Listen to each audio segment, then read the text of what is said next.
ಮೈಸೂರಿನ ಉದಯಗಿರಿ ಪೊಲೀಸ್ ಠಾಣೆಯ ಮೇಲೆ ಕಲ್ಲು ತೂರಾಟ ಮಾಡಿ ದಾಂಧಲೆ ಮಾಡಿದಂತಹ ಪ್ರಕರಣಕ್ಕೆ ಸಂಬಂಧಪಟ್ಟಂತೆ ಮೈಸೂರಿನ ಉದಯಗಿರಿಯಲ್ಲಿ ಹಿಂಸಾಚಾರ ಆಗಿತ್ತಲ್ಲ, ಆ ಪ್ರಕರಣಕ್ಕೆ ಸಂಬಂಧಪಟ್ಟಂತೆ ಮೈಸೂರು ನಗರದಾದ್ಯಂತ ಒಂದು ದಿನ ನಿಷೇಧಾಜ್ಞೆ ಜಾರಿ.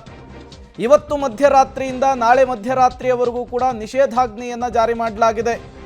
ಎರಡು ಸಂಘಟನೆಯ ಕಾರ್ಯಕ್ರಮಕ್ಕೆ ಬ್ರೇಕ್ ಅನ್ನು ಕೂಡ ಜಿಲ್ಲಾಡಳಿತ ಹಾಕಿರುವಂಥದ್ದು. ನಾಳೆ ಪೊಲೀಸರಿಂದ ಜನಜಾಗೃತಿ ಮೂಡಿಸುವಂತಹ ಸಭೆಯನ್ನು ಕೂಡ ಹಮ್ಮಿಕೊಳ್ಳಲಾಗಿದೆ.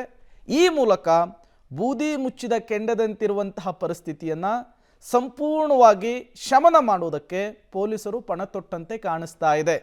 ಮುಂಜಾಗೃತಾ ಕ್ರಮದ ದೃಷ್ಟಿಯಲ್ಲಿ ಯಾವುದೇ ಅಹಿತಕರ ಘಟನೆಗಳು ನಡೀಬಾರ್ದು ಅನ್ನುವಂತಹ ನಿಟ್ಟಿನಲ್ಲಿ ಈ ರೀತಿಯ ಕ್ರಮವನ್ನು ಜಿಲ್ಲಾಡಳಿತ ತೆಗೆದುಕೊಂಡಂತೆ ಕಾಣಿಸ್ತಾ ಇದೆ. ಈಗಾಗಲೇ ಹಲವರ ಬಂಧನ ಆಗಿದೆ, ಪ್ರಚೋದನೆ ಕೊಟ್ಟಂತಹ ಮೌಲ್ವಿಯ ಬಂಧನ ಆಗಿದೆ.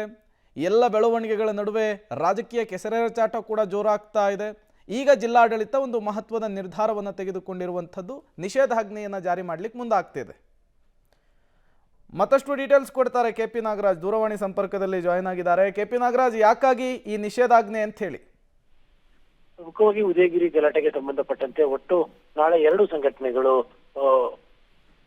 ಸಮಾವೇಶಗಳನ್ನ ಪ್ರತಿಭಟನೆಗಳನ್ನ ಹಮ್ಮಿಕೊಂಡಿದ್ದು. ಒಂದು ಬಿಜೆಪಿಯ ಬೆಂಬಲಿಸುವಂತಹ ಸಂಘಟನೆಗಳು ನಾಳೆ ಒಂದು ಬೃಹತ್ ಪ್ರತಿಭಟನಾ ಸಮಾವೇಶ ಹಮ್ಮಿಕೊಂಡಿದ್ದಂಥದ್ದು. ಜೊತೆಗೆ ಈಗ ಈ ಒಂದು ಸಮಾವೇಶಕ್ಕೆ ವಿರುದ್ಧವಾಗಿ ಮತ್ತೊಂದಿಷ್ಟು ಸಂಘಟನೆಗಳು ಇದರ ವಿರುದ್ಧವಾಗಿ ಮತ್ತೊಂದು ಸಮಾವೇಶವನ್ನು ಕೂಡ ಹಮ್ಮಿಕೊಂಡಿದ್ರು.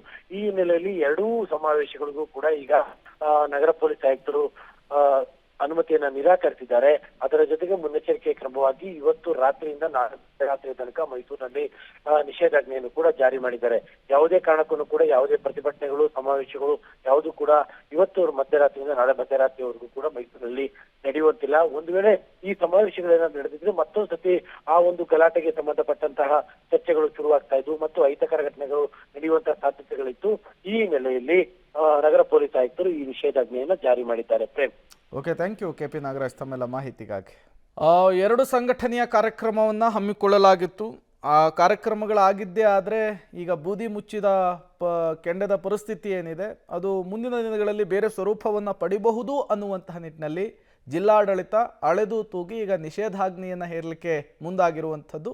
ಮೈಸೂರಿನ ಉದಯಗಿರಿ ಹಿಂಸಾಚಾರದ ಪ್ರಕರಣಕ್ಕೆ ಸಂಬಂಧಪಟ್ಟಂತೆ ಮೈಸೂರು ನಗರದಾದ್ಯಂತ ಒಂದು ದಿನಗಳ ಕಾಲ ನಿಷೇಧಾಜ್ಞೆಯನ್ನು ಹೇರಲಿಕ್ಕೆ ಮುಂದಾಗ್ತಾ ಇದೆ. ಇವತ್ತು ಮಧ್ಯರಾತ್ರಿಯಿಂದ ನಾಳೆ ಮಧ್ಯರಾತ್ರಿಯವರೆಗೂ ಕೂಡ ನಿಷೇಧಾಜ್ಞೆ ಅಂದರೆ 144 ಸೆಕ್ಷನನ್ನು ಹಾಕಲಾಗುತ್ತೆ. ಯಾವುದೇ ಗುಂಪು ಸೇರೋದು, ಕಾರ್ಯಕ್ರಮವನ್ನು ಮಾಡೋದು, ಪ್ರತಿಭಟನೆಯನ್ನು ಮಾಡಲಿಕ್ಕೆ ಅಲ್ಲಿ ಅವಕಾಶ ಇರೋದಿಲ್ಲ.